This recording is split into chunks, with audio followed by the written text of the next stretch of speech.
How to delete your Badoo account on Android phone. Hi everyone, welcome back to our channel. I am Bimal from How to Geek. In today's video, I'll show you how you can delete your Badoo account on Android. So you just want to make sure to watch this video till the end. In order to delete your Badoo account on Android, you just have to go ahead and then launch your browser, not the application, because you won't find the option to delete the Badoo account from your app. So you have to go to badoo.com on your browser and then log into your account. After you log in, obviously you'll be able to see this is how it is going to look like.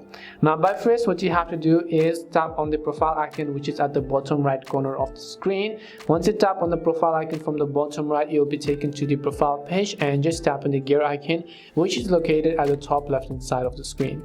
And as soon as you've done that, here you'll find the option that is account. Just go ahead and tap on account, and as you tap on account, at the bottom of the screen, select the option called delete account. So just go ahead and select it up, and once you select delete account option, select a reason as to why you want to delete the account and tap on the confirm delete button, and it says your account has been deleted. And that's all it takes to delete your Badoo account on Android. We hope the video was really helpful, and if it did help you, do make sure to leave a like and subscribe to our channel. And if you've got any more questions, feel free to leave them down. Thank you very much for watching till the end, and see you soon in our next video.